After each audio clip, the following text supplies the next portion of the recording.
hati kami telah siap untuk dengar kebenaran firman. Kami percaya biarlah pengurapan yang baru, minyak yang baru senantiasa menjadi bagian kami. Kami hamba-hamba-Mu beserta dengan umat-umat Tuhan, pelayan-pelayan Tuhan. Kami siap dengar sabdanya Tuhan. Dalam nama Tuhan Yesus Kristus kami sudah berdoa, mengucap syukur. Haleluya. Amin. Salam sejahtera di dalam Tuhan kita Yesus Kristus.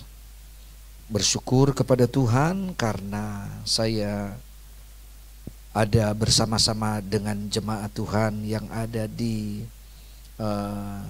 GBI saya. Saya mesti lihat dulu double C. Ya, Tuhan memberkati. Terima kasih buat Bapak Gembala, Ibu Gembala yang mengundang saya untuk berbagi firman Tuhan. Kami sahabat lama, saudara. Saya satu angkatan dengan gembala saudara itu 30 tahun yang lalu. 30 tahun yang lalu ya. 30 tahun yang lalu kami masih sama-sama di sekolah Alkitab. Umur kami baru 20-an tahun waktu itu di sekolah Alkitab Batu Malang. Dan ternyata sampai 30 tahun kemudian kami masih sama-sama ada dalam bendangnya Tuhan, melayani Tuhan. Amin. Sebab itu saya juga sudah berkali-kali diundang oleh gembala saudara. Bukan dari berapa tahun yang lalu, tahun kemarin, dan saya baru sempat ini sekarang ini karena pelayanan saya di Papua Selatan. Di Papua Selatan itu Merauke. Kalau saudara suka doakan dari Sabang sampai Merauke, nah tempat pelayanan saya itu di sana. Saya memegang sekolah Alkitab. Jadi kalau ada jemaat yang mau sekolah Alkitab free, pergi ke Papua sana di Merauke. Nah, jadi itu perjalanan kalau naik pesawat itu perjalanan paling cepat 9 jam. 8-9 jam. Kalau paling lama 16 jam. Kayak dari sini mau pergi ke Sydney aja. Nah, saya melayani di sana sebenarnya sudah dari 26 tahun yang lalu, 25 tahun yang lalu. Tetapi saya kembali merintis pelayanan di Jawa Barat dan Tuhan percayakan lagi untuk melayani. Itu adalah kesaksian saya, saudara. Nama saya saudara sudah tahu lewat grup di WA ke saudara. Nama saya itu Pendeta Rudi MR Tulenan. Saya dikaruniai satu orang istri dan anaknya tidak banyak, hanya 5 saudara. 5 anak kami, 3 perempuan, 2 lelaki. Biasanya anak perempuan saya 2 ini ikut, yang kedua, ketiga suka dampingi saya. Tetapi kali ini mereka tidak datang, saudara. Tetapi tidak apa-apa. Saudara, saya diberi waktu, sebab itu saya mesti lihat jam, saudara. Karena biasanya kalau saya mengajar, satu sesinya 1,5 jam kalau saya ngajar. Maka saya mesti lihat waktu, jangan sampai saya hitung satu sesi. Jadi saya ambil waktu 45 menit maksimal ya, 45 menit. Saya bukan seorang penginjil, tetapi saya seorang pengajar. Maka saya sedikit memberikan pelajaran kepada saudara ya. Tapi bukan berarti saya mau menggurui saudara.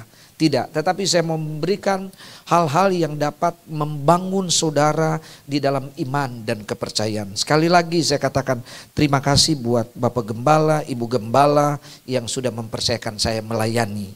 Ya, saya juga, istri saya menggembala jemaat di Bekasi, di Jalan Bojong Sari, Kecamatan Kedung Waringin, Bekasi, Jawa Barat. Tetapi saya memimpin sekolah di Merauke sana. Saya mesti lihat jam dulu. Ya, oke, pas. Mari kita buka Roma. Ini adalah ayat hafalan saudara kita semua. Dan ini adalah merupakan tema tahunan saudara kalau saya tidak salah. Roma 8 ayat yang ke-28. Roma 8 ayat yang ke-28 yang sudah temukan, saudara bisa lihat di Alkitab saudara ataupun di Alkateb saudara atau sudah tertulis di depan. Kita akan baca bersama-sama di dalam Roma 8 ayat 28 ini dalam hitungan yang 3 dan kita baca bersama-sama. Roma 8 ayat yang ke-28. 2, 3. Kita tahu sekarang bahwa Allah turut bekerja dalam segala sesuatu untuk mendatangkan kebaikan bagi mereka yang mengasihi Dia, yaitu bagi mereka yang terpanggil sesuai dengan rencana Allah. Katakan amin. Ya, saudara, ini adalah surat Rasul Paulus. Siapa yang tidak kenal Rasul Paulus? Rasul Paulus ini pada zaman itu adalah merupakan tokoh terbesar. Karena dia menulis kurang lebih 13 kitab. Bahkan bukan hanya pada zaman Paulus, tetapi zaman sekarang. Sehingga setiap buku yang dia tulis itu yang menjadi pengajaran gereja manapun. Menjadi pengajaran dalam soal iman dan kepercayaan. Sebab itu di dalam kitab Roma ini Paulus menulis, dia katakan bahwa kita harus tahu bahwa Allah turut bekerja. Artinya dimanapun saudara berada, dia bekerja. Ingat, dia bekerja sudah dari sebelum saya dan saudara ada. Dia bekerja, saudara. Dia mulai bekerja dari Kejadian. Dia akan terus bekerja sampai kepada Wahyu. Dia bekerja mulai dari langit bumi yang baru. Kita tahu langit bumi yang baru yaitu di dalam Kejadian pasal 1.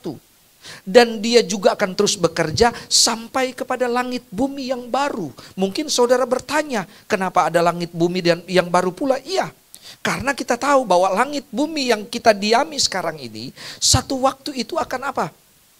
Dilenyapkan oleh Tuhan. Kalau saudara suka nyanyi lagu lama, berkata begini, langit dan bumi akan lenyap.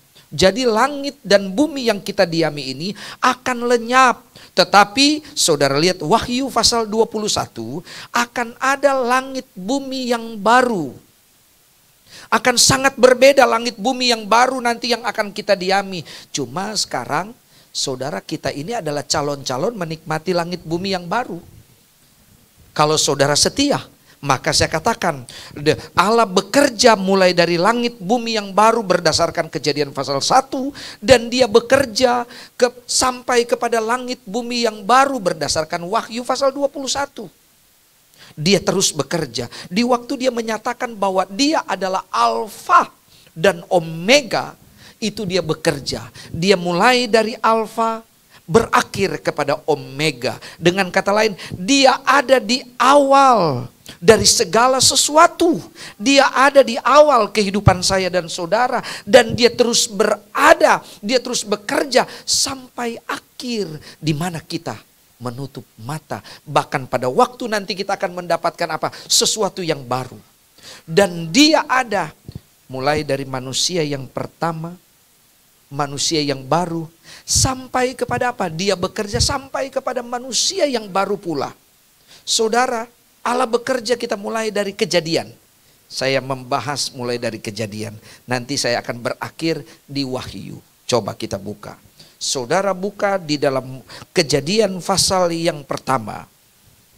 Kejadian pasal yang pertama pada waktu Allah menciptakan manusia. Itu yang dijelaskan bahwa dia bekerja. Dia bekerja. Ayat yang ke-26 kalau saya tidak salah. Coba kita buka Kejadian pasal 1 ayat yang ke-26. Dia bekerja menciptakan manusia. Itu adalah awal mulanya manusia ada. Seperti apa manusia pada waktu diciptakan oleh Allah? Kita lihat ayat 26. Kejadian pasal 1 ayat 26. Dikatakan begini, berfirmanlah Allah, baiklah kita menjadikan manusia menurut gambar dan rupa kita, supaya mereka berkuasa atas ikan-ikan di laut dan burung-burung di udara dan atas ternak dan atas seluruh bumi dan atas segala binatang melata yang merayap di bumi. Saudara, ini Allah bekerja waktu dia menciptakan manusia. Saya tidak mengambil waktu untuk membahas tentang manusia waktu Allah menciptakan langit dan bumi. Artinya di waktu Allah menciptakan manusia ini, langit dan bumi itu sudah ada. Tetapi yang akan saya bahas pagi hari ini bahwa Allah menciptakan manusia. Ini Allah ciptakan manusia menurut gambar, rupa, dan teladannya Allah. Saudara bisa bayangkan manusia diciptakan menurut gambar, rupa, dan teladannya. Kita tahu bahwa saya dan saudara adalah bagian dari keturunan Adam yang diciptakan oleh Allah. Nah, waktu Allah menciptakan Adam, inilah adalah merupakan satu karya Allah yang terbesar. Ini adalah satu karya yang spektakuler yang diciptakan oleh Allah. Yaitu apa? Allah mengkolaborasikan antara yang fana dan yang kekal. Tidak gampang, saudara. Allah sudah menciptakan yang lain, segala langit dan bumi dan segala isinya. Dia menciptakan malaikat. Malaikat yang adalah roh adanya. Hanya dengan dia berfirman. Berfirmanlah Allah, jadilah ini. Berfirmanlah Allah, jadilah ini. Berfirmanlah Allah, jadilah ini. Dan salah satu yang dia ciptakan adalah malaikat-malaikat. Sehingga kita mengenal istilah malaikat di dalam kitab, di dalam Alkitab. Ada malaikat Lusiel, ada malaikat Mikael, ada malaikat Gabriel, dan malaikat-malaikat yang lain. Tetapi Allah menciptakan manusia, Allah bukan hanya sekedar berfirman. Tetapi Alkitab berkata, waktu dia menciptakan manusia, dia bekerja. Dia apa? Dia membuat satu ciptaan yang berbeda dari yang lain. Yaitu apa, saudara? Dia mengkolaborasikan antara yang fana dan yang kekal, dipadukan dan dijadikan hasil ciptaan yang disebut dengan ciptaan yang spektakuler dari zaman ke zaman. Yaitu antara apa? Yang fana dan yang kekal digabung, dikolaborasikan. Sebab itu manusia terdiri dari dua unsur yang berbeda. Yaitu yang disebut dengan unsur fana dan disebut dengan unsur kekal. Tetapi berbicara tentang gambaran teladan Allah, Allah menciptakan manusia berdasarkan dimensi dan berdasarkan rupanya Allah. Gambarnya Allah, sebagaimana Allah terdiri dari Tritunggalnya, Bapa, Anak, dan Roh. Kita harus mengakui itu karena Alkitab menulis itu. Sebab itu di dalam Kejadian pasal 1 ayat 26, 27 dikatakan, marilah kita. Kata kita di sini menunjuk kepada Allah Elohim. Yang terdiri dari apa? Lebih dari satu. Allah Elohim. Yahweh itu Allah yang esa. Elohim itu Allah yang satu di dalam kesatuan. Di dalam terjemahan asli Alkitab dia memakai kata satu esa dan satu kesatuan. Dia memakai kata Yahed dan Ehad. Yahed itu satu, yaitu esa. Ehad itu satu dalam satu kesatuan. Nah, saudara, waktu dia menciptakan manusia, dia menciptakan menurut gambar. Bukan hanya dua unsur dalam kolaborasi Allah, unsur fana dan unsur kekal. Tetapi dia menciptakan manusia berdasarkan gambar dan teladan Allah. Sebagaimana Allah terdiri dari Tritunggalnya, Bapa, Anak, dan Roh. Kenapa disebut Bapa? Disebut Bapa karena fungsinya sebagai Bapa menciptakan. Kenapa disebut anak? Karena fungsinya sebagai anak putra yaitu menebus manusia. Kenapa disebut Roh? Karena fungsinya sebagai Roh yaitu apa? Menuntun manusia dari kebenaran sampai kepada kebenaran. Dari kebenaran sampai kepada penyempurnaan. Nah, saudara, manusia terdiri dari 3 dimensi yang berbeda tetapi satu. Yang disebut dengan apa? Tubuh, jiwa, dan roh. Itulah yang difungsikan sekarang ini. Dan Alkitab berkata, waktu Allah menciptakan manusia, dia menyediakan satu tempat. Yang apa? Yang berbeda. Ingat, hari pertama, kalau kita belajar tentang minggu penciptaan, biasanya ini guru-guru sekolah minggu hafal. Hari pertama Allah ciptakan apa? Terang. Hari kedua Allah ciptakan cakrawala. Hari ketiga Allah ciptakan apa, saudara? Darat dan tumbuhan. Hari keempat Allah ciptakan benda-benda penerang. Seperti matahari, bulan, dan bintang. Hari kelima Allah ciptakan binatang-binatang yang ada di udara dan ada di air. Hari keenam Allah ciptakan apa saudara? Belum. Hari keenam Allah ciptakan binatang-binatang melata. Binatang-binatang yang ada di darat seperti buaya darat, ular, nah dan lain sebagainya. Bukan buaya darat yang hari keenam lain saudara. Kecuali saudara tahu apa itu buaya darat. Nah, hari keenam terakhir Allah ciptakan apa?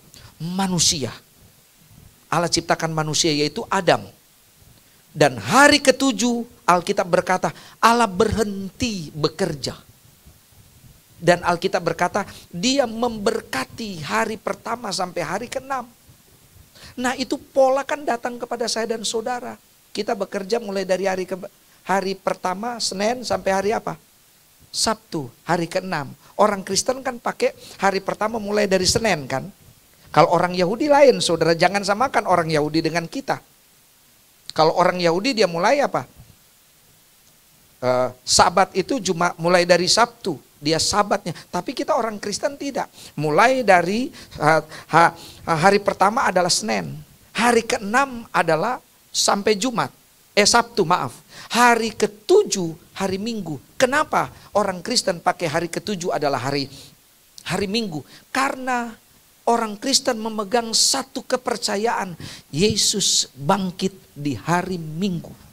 Itu awal mulanya orang Kristen memakai hari Minggu adalah hari ketujuh. Karena Yesus dibangkitkan pada hari Minggu.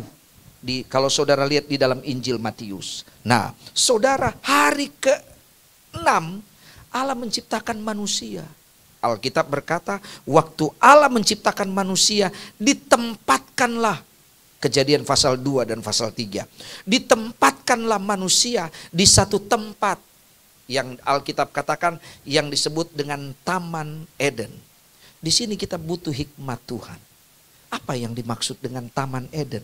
Nah, saudara, apakah manusia yang diciptakan oleh Allah tinggal bersama dengan binatang-binatang? Tidak. Berbeda. Sebab itu waktu Allah menciptakan langit dan bumi dimulai dari kata Allah menciptakan bumi. Di dalam bumi itu ada yang namanya taman. Di dalam taman ada yang namanya Eden. Tempat tinggal Adam dan Hawa di dalam bumi yang ada di dalam taman yaitu yang ada di Eden. Sama dengan saya. Orang tanya, saya tinggal di mana? Saya tinggal di Indonesia. Indonesianya di mana? Indonesianya Jawa Barat. Jawa Baratnya di mana? Jawa Barat di Bekasi. Bekasinya di mana? Bekasinya di Kecamatan Kedung Waringin. Kedung Waringin di mana? Desanya Kedung Gede. Kedung Gedenya di mana? RT 001, RW 001. RW RT 1 di mana? Nah, di Jalan Raya Pasar Bojong nomor 7.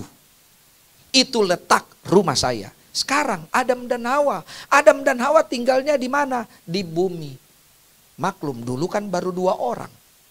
Iya kan? Nggak ada yang seperti sekarang. Dulu belum ada bangsa-bangsa.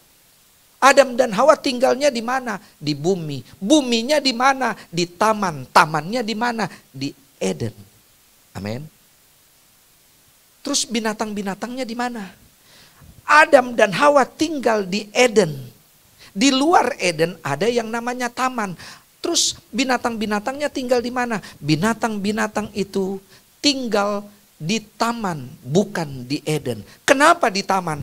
Karena yang hanya tinggal di Eden adalah mereka yang memiliki roh. Yang terdiri dari 3 dimensi. Mereka yang tidak memiliki roh. Binatang-binatang punya roh tidak? Tidak. Mereka hanya tinggal di taman. Jadi tempat tinggal Adam dan Hawa yang namanya Eden. Maka Alkitab berkata di Eden itu ada yang namanya apa? Pohon kehidupan. Ada 2 apa? Ada kalau saudara pelajari di dalam Alkitab ada 3 pohon. Bahasanya buah ya, tetapi di sini ditulis pohon. Tiga pohon yang yang apa? Ditaruh baik di taman maupun di Eden. Contoh, di Eden ada satu pohon yang namanya apa? Pohon kehidupan. Sedangkan di taman ada dua pohon. Yaitu yang satu pohon pengetahuan baik dan jahat. Dan yang satu lagi adalah pohon apa? Banyak. Buahnya banyak apa? Buah apel, buah mangga, dan lain sebagainya. Nah, saudara, di sini kita melihat Adam dan Hawa tinggal di Eden. Sebab itu pada waktu mereka bertemu dengan bertemu dengan Tuhan, Alkitab berkata bahwa mereka berbincang-bincang dengan Tuhan. Ada waktu di sekolah Alkitab ataupun di seminar ada peserta tanya, terus kalau di Eden Adam dan Hawa mereka berbicara bahasa apa? Bahasa Inggris, bahasa Yahudi, atau bahasa yang lain? Saya belum mau jawab ke situ, tetapi kita melihat di sini. Waktu Adam dan Hawa tinggal di Eden, mereka berkomunikasi dengan Allah, dengan Tuhan. Di waktu mereka mau bertemu dengan binatang-binatang, Alkitab berkata kan di dalam kejadian 1 ayat 26, mereka memberi nama semua binatang yang ada di mana? Taman Eden. Maka mereka harus keluar dari Eden dan mereka mulai memberi nama. Ini namanya apa, saudara? Cicak. Lebih besar dari cicak apa ya kalau di sini ya? Toke. Iya kan? Lebih besar dari toke apa? Biawak. Tahu biawak? Lebih besar dari biawak buaya. Terus yang satu lagi, ini kucing. Lebih besar dari kucing apa, saudara? Nah, Adam dan Hawa memberi nama itu. Setelah itu apa, saudara? Mereka masuk ke dalam Eden. Menjadi pertanyaan, Adam dan Hawa waktu mereka jatuh di dalam dosa di mana? Di taman atau di Eden? Alkitab dengan jelas di dalam Kejadian pasal 2 dan pasal 3. Waktu mereka berjalan-jalan di taman, terpisah antara Adam dan Hawa. Hawa melihat buah ini baik. Itulah yang disebut dengan buah pengetahuan baik dan jahat. Ada siapa di situ? Ada ular. Ular ini adalah salah satu ciptaan Allah. Tetapi siapa sangka, siapa duga iblis yang sudah dicampakkan oleh Allah memakai ular ini. Dengan kata lain, di taman ada ular. Di taman ada iblis. Tetapi di Eden tidak ada iblis. Kenapa di Eden tidak ada iblis? Karena di Eden ada hadirat Allah. Di Eden bukan tempat tinggal binatang-binatang. Tetapi di Eden adalah tempat tinggal Adam dan Hawa. Kenapa binatang-binatang tidak bisa masuk di Eden? Karena binatang-binatang tidak memiliki roh. Mereka yang hanya bisa menikmati Eden adalah hanya dua orang, Adam dan Hawa. Karena di Eden ada hadirat Allah. Di Eden tidak akan pernah jatuh di dalam dosa. Karena apa? Ada hadirat Allah. Adam dan Hawa jatuh di dalam dosa pada waktu mereka ada di mana? Di taman. Sebab itu saudara, kalau di Amerika, itu taman di Amerika saudara, oh keren. Dia buka mulai dari jam 8 pagi, dia tutup sampai jam 5 sore. Dan taman yang ada di Amerika, yang pernah pergi ke Amerika pasti tahu. Itu kalau malam terangnya minta ampun saudara. Setiap sudut dipasang apa? Dipasang lampu. Tetapi kalau taman di Indonesia beda. Dia aktif mulai dari apa? Jam 5 sore, dia tutup jam 5 pagi. Dan pasti taman, biar taman bagaimanapun sudah dipasang lampu. Masuk di dalam taman, semua gelap gulita. Sebab itu banyak ular di sana. Banyak buaya darat. Maka terjadi dosa di dalamnya. Orang suka cari taman yang ada di Indonesia. Mereka akan berkeliling cari. Oh nyaman katanya. Saudara, ini gambaran maksudnya. Tetapi satu hal saya beritahu kepada saudara. Bahwa pada waktu Adam dan Hawa jatuh di dalam dosa. Mereka jatuh di dalam dosa bukan di Eden. Ingat. Di Eden ada hadirat Allah. Di Eden tidak ada dosa. Karena di Eden adalah tempat tinggal Adam dan Hawa. Di mana ada Alkitab berkata, di mana ada roh Allah, di situ tidak akan ada dosa. Pada waktu mereka jatuh di dalam dosa di taman, Alkitab berkata, Adam dan Hawa, singkat dalam cerita ini, Adam dan Hawa jatuh di dalam dosa karena mereka sudah makan buah itu.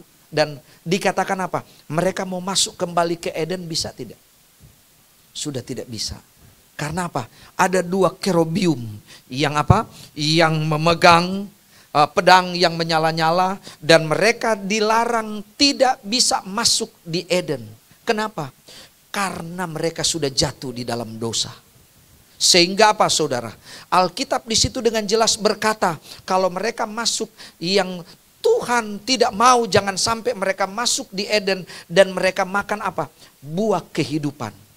Yaitu buah kehidupan ini kalau mereka makan, maka mereka akan berdosa selama-lamanya dan tidak ada penebusan di dalamnya. Saudara, di sini kita melihat, ambil pelajaran di sini bahwa pada waktu mereka jatuh di dalam dosa, hubungan antara Allah dan manusia terputus. Sekarang kita dapat, waktu manusia jatuh di dalam dosa, pertama kali mereka jatuh, apakah lewat tubuh, jiwa, dan roh? Yang pertama kali mereka jatuh di dalam dosa adalah jiwa mereka. Kenapa? Di dalam jiwa ada pikiran, perasaan, dan keinginan. Pada waktu Hawa disodorkan buah itu, Hawa dia berpikir, tawaran dari apa? Ular, yaitu iblis memakai ular itu, bahwa apa? Apabila engkau makan buah ini, engkau akan menjadi sama seperti Allah. Maka dia berpikir, perasaannya muncul, dalam jiwanya bekerja, saya ingin sama seperti Allah. Dia ingin akan menjadi Allah. Dia akan sama seperti Allah. Maka waktu dia jatuh dalam kejiwaannya, Alkitab berkata, yang kedua adalah dia mengambil tindakan tubuhnya. Dan Alkitab berkata, maka pertama-tama kali jatuh di dalam dosa, dalam dimensi ini adalah dimensi jiwa, yaitu dimensi yang kedua. Terus tempat yang keberapa mereka jatuh di dalam dosa? Tempat mulai dari bumi, yang kedua taman, yang ketiga Eden. Mereka jatuh bukan di Eden, tetapi mereka jatuh adalah tempat yang kedua, yaitu apa? Taman. Yang datang menebus manusia di dalam ketritunggalan Allah, Bapa, Anak, dan Roh. Siapa yang datang? Allah menjelma menjadi manusia, yaitu pada apa, saudara? Oknum yang keberapa? Oknum yang kedua. Saudara, di sini kita melihat waktu manusia jatuh di dalam dosa, Alkitab dengan jelas menyampaikan bahwa manusia terpisah dengan Allah.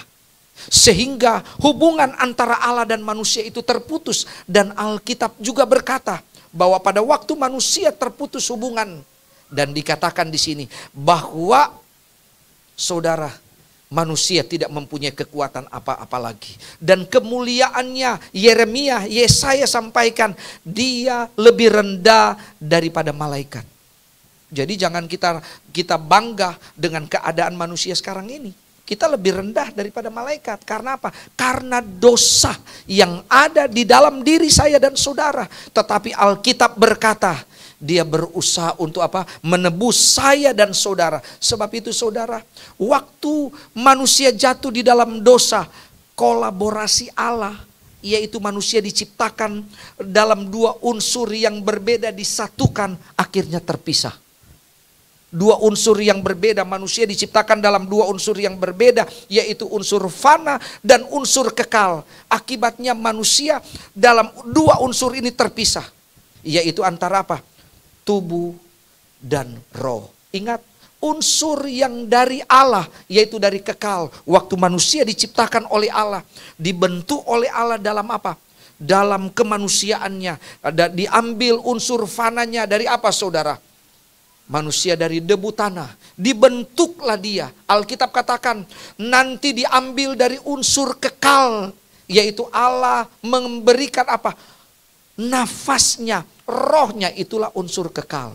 Tetapi waktu manusia jatuh di dalam dosa, terputus. dan unsur kekal dan unsur fana walaupun ada dalam diri manusia tetapi berjalan berbeda. Contoh, Allah sudah menyiapkan makanan rohani buat manusia. Makanan rohani itu ada di Eden, yaitu buah kehidupan. Allah juga sudah menyiapkan makanan jasmani untuk tubuh jasmaninya, yaitu ada di taman, berbagai macam buah-buah. Sehingga pada waktu manusia terputus hubungan dengan Allah, maka Alkitab berkata, saya dan saudara pun hidup sekarang ini berdasarkan dua unsur ini, unsur fana dan unsur kekal. Sekarang kita, saudara, di dalam kita mau menerima makanan terbagi dalam dua bagian. Yaitu kalau saudara ingin mau supaya tubuh saudara tetap sehat, tubuh saudara tetap hidup, tubuh saudara tetap kuat, saudara butuh makanan apa? Jasmani, untuk diri saudara sendiri. Tetapi kalau saudara membutuhkan untuk makanan rohani, maka apa yang saudara dapatkan? Roh saudara, Alkitab katakan, butuh makanan itu. Tetapi makanan dari roh saudara adalah apa? Makanan rohani, yaitu kebenaran firman Tuhan. Akibatnya manusia itu terputus hubungan dengan Allah. Dan unsur ini terputus antara tubuh dan jiwa. Antara tubuh dan roh. Alkitab berkata, di kitab Wahyu Allah akan kembalikan itu semua. Dengan apa? Dia mempersiapkan manusia yang disebut dengan istilah manusia baru. Ingat di 1 Tesalonika pasal 4, 1 Korintus pasal 15 ayat 51-52. Dia berkata apa? Bahwa manusia pada akhirnya akan mendapatkan tubuh yang baru. Sebab itu pada waktu manusia jatuh di dalam dosa di Taman Eden, yang disebut dengan taman, saudara tahu, tubuh manusia yang seharusnya kekal, akibatnya apa saudara? Menjadi tidak kekal. Karena apa? Karena dosa. Sebab itu tubuh menjadi tua. Tubuh menuju kepada kematian. Tetapi Alkitab berkata, roh tidak pernah tua. Roh tidak pernah mati. Karena apa? Roh kita kekal. Sebab itu Allah ciptakan dua tempat yang berbeda. Dua tempat kekal yang berbeda. Yaitu apa? Sorga tempat kekal. Neraka juga tempat kekal. Tujuannya untuk apa? Untuk memasukkan roh yang apa? Roh kita yang kekal. Apakah sorga atau neraka? Karena di antara saudara, tubuh saya dan saudara ini fana. Semua fana. Yang kekal di dalam diri saya dan saudara adalah apa? Roh. Maka saudara, Allah bekerja untuk saya dan saudara untuk apa? Supaya dia bisa selamatkan roh saya dan saudara. Karena tubuh saya dan saudara itu akan kembali ke debu tanah. Contoh, orang yang mati. Orang yang mati tubuhnya kembali ke debu tanah. Tetapi rohnya kemana? Kepada Allah. Orang yang percaya maupun orang yang tidak percaya, waktu dia mati, Alkitab berkata, itulah pemisahan antara roh dan tubuh. Orang percaya yang mati, tubuhnya kembali ke debu tanah, rohnya kembali kepada Allah.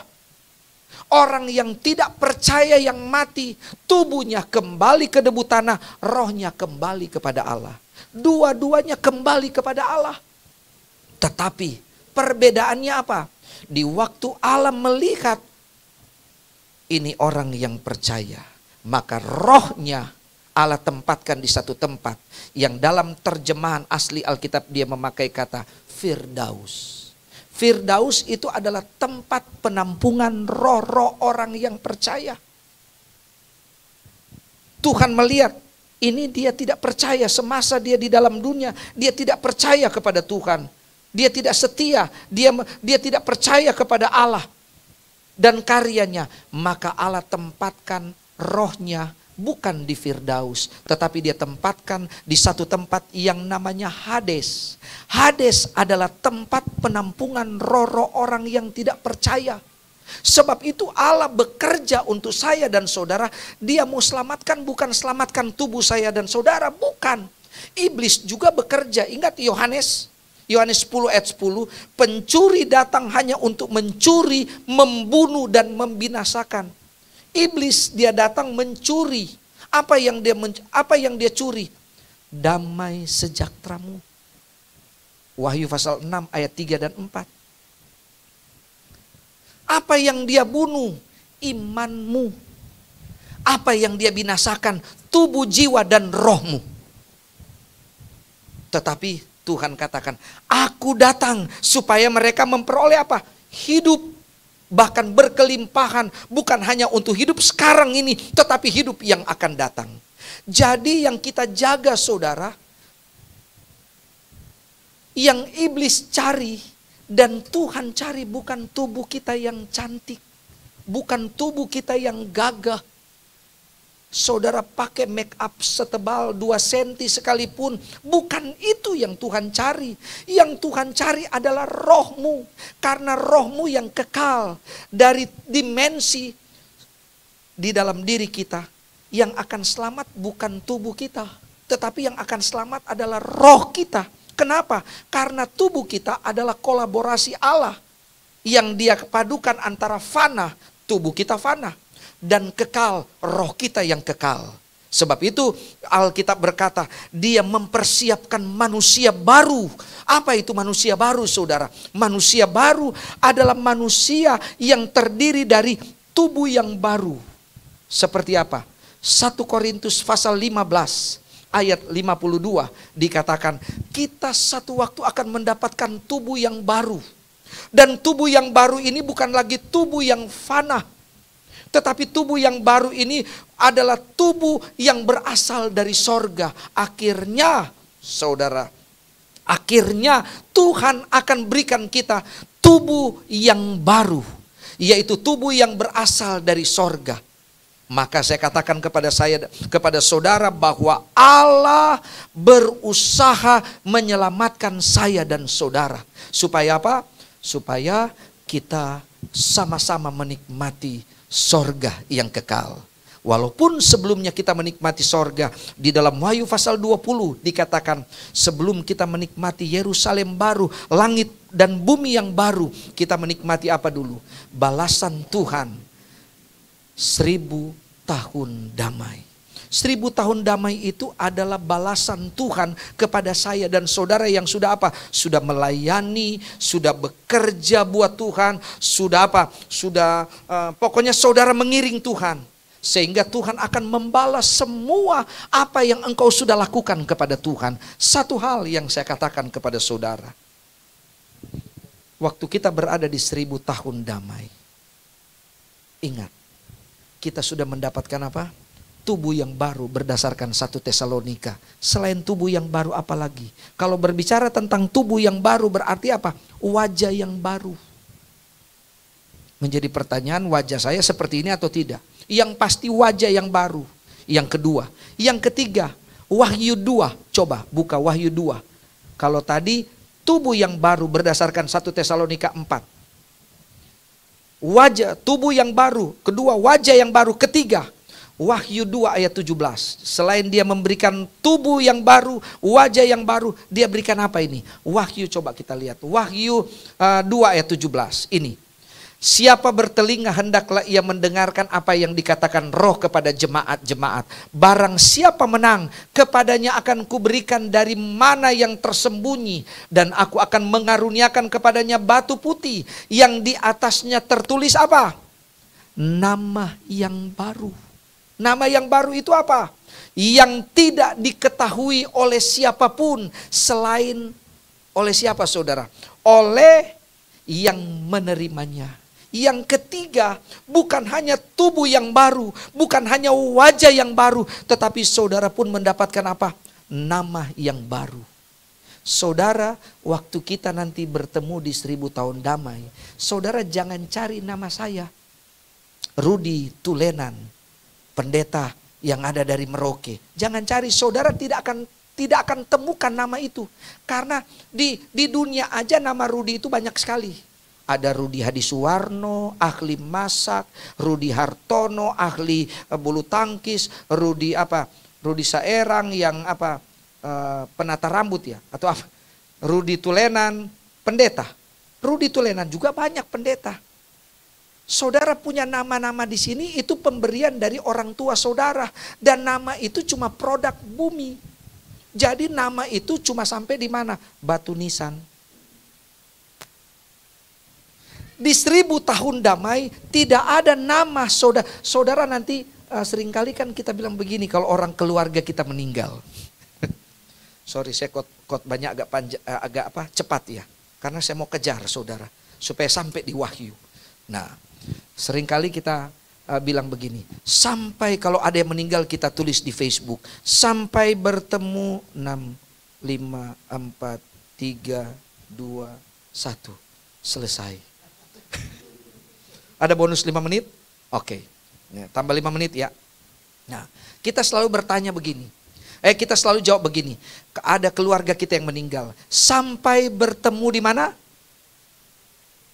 Di Yerusalem baru, betul enggak? Atau sampai bertemu di mana? Di sorga. Betul? Nah, yang lebih tepat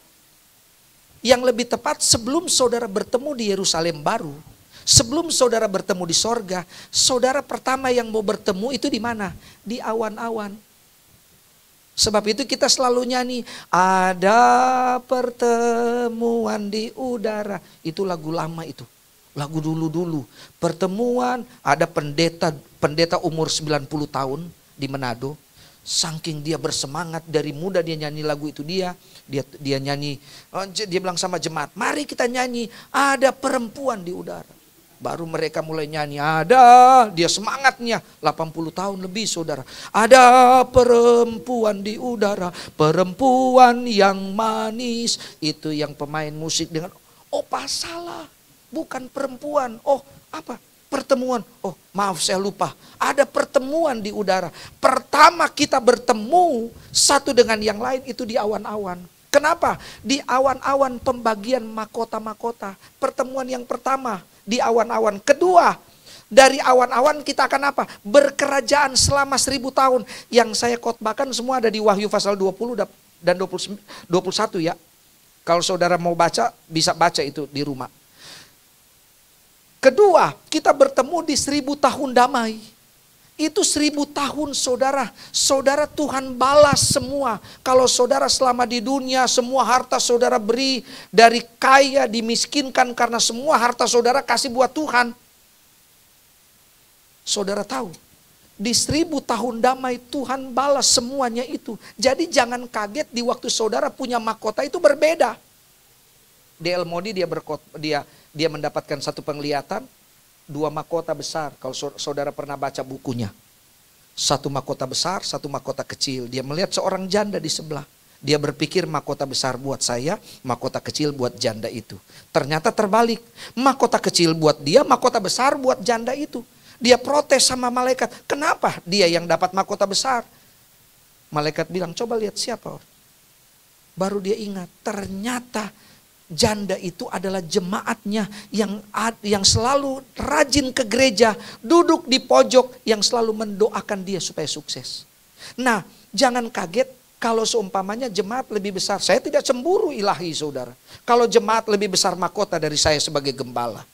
Bangga kita, betul enggak Bapak Gembala? Iya, bangga kita kalau jemaat yang lebih besar mahkotanya. Karena apa? Tuhan membalas 1000 tahun. Saudara di sini bisa hidup 100 tahun. Boro-boro saudara, 50 tahun sudah encok pegelinu. Betul enggak? Apalagi mau hidup 100 tahun, tetapi Tuhan membalas semua kebaikanmu selama 1000 tahun. Setelah 1000 tahun, kira-kira di 1000 tahun saudara mau bertemu dengan suamimu. Di kerajaan 1000 tahun saudara mau bertemu dengan anak-anakmu, istrimu. Enggak ada itu. Saudara enggak akan bertemu, ada di tempat yang sama, tetapi tidak bareng. Terus bagaimana nanti dia punya istri ada 5. Dia menikah pertama anak Tuhan mati. Dia menikah kedua hamba Tuhan mati. Dia menikah ketiga pengusaha sukses anak Tuhan mati. Sampai dia punya 5 istri. Dia katakan, saya akan bertemu dengan istri saya di 1000 tahun. 5 istri. Begitu. Tidak ada. Tuhan bilang tidak ada hukum kawin mawin, makan-makan dan lain sebagainya di 1000 tahun. Tidak ada. Terus kalau seumpamanya seperti itu, akan ada reuni besar di 1000 tahun damai. Oh rame itu saudara. Saya punya keluarga reuni tulenan. Saya tidak tahu, saya punya opa oma yang dulu-dulu belum saya ada. Jadi tidak akan ada pertemuan dengan cara mantan-mantan itu. Tidak ada saudara. Karena apa? Kita sudah mendapatkan nama baru. Saya percepat. Sudah lebih dari 5 menit. Wahyu pasal 14. Bukan hanya nama baru. Tetapi apa? Nyanyian baru. Saudara lihat Wahyu pasal 14. Lagu-lagu yang saudara nyanyi di sini nih, biar saudara sudah latih. Itu cuma sampai di bumi. Saudara tidak akan bawa nyanyi itu di 1000 tahun damai. Karena di 1000 tahun damai ada nyanyi, ada lagu nyanyian dari sorgawi. Dari sorga itu nyanyian itu. Karena sifatnya yang ada di dunia itu sifatnya fana. Saudara punya emas yang segala macam harta kekayaan. Saudara tidak akan bawa di 1000 tahun damai. Karena di 1000 tahun damai engkau sudah punya harta tersendiri. Yang engkau apa? Yang engkau tabur dari sekarang. Alkitab berkata apa yang engkau tabur di dalam dunia yang sifatnya jasmani. Engkau akan tuai dalam kekekalan di 1000 tahun damai. Jadi tidak ada pertemuan. Terus bagaimana dengan suami kita, istri kita? Tuhan beri kesempatan. Apabila engkau punya suami di dunia ini, sayangi dia. Apabila engkau punya istri di dunia ini, kasihi dia. Jangan dipukul-pukul. Jangan dimarah-marahin. Karena apa? Engkau cuma bersama dengan dia di dalam dunia. Sebab di waktu dia pergi, dia dipanggil pulang oleh Tuhan. Itu adalah pertemuanmu yang terakhir dengan istrimu. Itu adalah pertemuan yang terakhir dengan suamimu. Dan itu adalah pertemuan yang terakhir dengan anak-anakmu. Betul engkau katakan, nanti kita ketemu di Yerusalem baru. Karena setelah 1000 tahun masuk yang namanya apa? Yerusalem baru. Setelah pertemuan Yerusalem baru, ada pertemuan apa saudara? Langit baru dan bumi baru. Maka saudara tidak akan bertemu dengan istrimu, dengan suamimu, dengan muka yang engkau bayangkan. Oh seperti ini. Beda, sudah wajah beda. Terus Alkitab berkata, terakhir. Alkitab berkata kepada saya dan saudara. Di waktu engkau bertemu dengan Yesus. Ingat di Yerusalem baru ada 4 kasih kan yang kita miliki sekarang ini. Kasih apa? Eros antara suami dan istri. Yang kedua, storge itu yang ada hubungan darah. Kakak adik, apalagi papa ke anak, mama ke anak. Storge. Baru apa? Kasih filea. Filea itu pertemanan, persahabatan. Dan yang keempat, agape. Saudara tahu, 4 kasih ini satu produknya dari mana? Surga. Ilahi, betul? Dari surga, produk ilahi. Yang 3 ini produk mana? Bumi. Pada waktu kita tinggalkan bumi dalam bentuk kematian fisik, 3 kasih ini sudah berakhir di bumi. Kasih eros, kasih storge, kasih filea. Yang engkau bawa adalah kasih apa? Kasih agape. Sebab itu jiwamu nanti akan dibaharui. Maka engkau tidak membawa 3 kasih ini. 3 kasih ini cuma produk bumi. Yang engkau bawa adalah kasih agape. Tetapi mereka yang akan calon masuk neraka, mereka bawa 3 kasih ini. Tetapi mereka tidak bawa 1 kasih. Yaitu kasih apa? Kasih agape tidak mereka miliki. Tetapi di neraka mereka bawa ini 3 kasih ini. Sebab itu mereka kenal, teman pendeta ini ada di sini. Kenapa dia saling kenal? Karena kasih fileanya masih tetap ada. Sana saya punya hugel. Ada di sini juga ternyata. Kenapa dia bisa kenal? Di neraka kita, bukan kita, mereka saling kenal. Karena apa? Gawat kan? Di neraka mereka saling kenal. Kenapa mereka saling kenal? Karena 3 kasih ini tidak hilang. Dia nggak sempat ngerumpi. Dia nggak sempat ngejahatin orang lain. Karena apa? Sudah keburu kepanasan. Saudara tahu waktu dia masuk neraka, tubuhnya di apa? Bukan dibaharui, tubuhnya apa? Diganti tubuh yang baru, tubuh yang tak binasa, supaya pada waktu dia masuk di api neraka, dia akan tersiksa. Alkitab katakan dia akan rasakan siksaan selama-lamanya. Dengan tubuh yang baru, dengan tubuh yang tak binasa. Tetapi saya dan saudara, kita mendapatkan tubuh yang baru. Sebab itu tubuh yang baru itu tubuh yang dihiasi dengan kasih agape.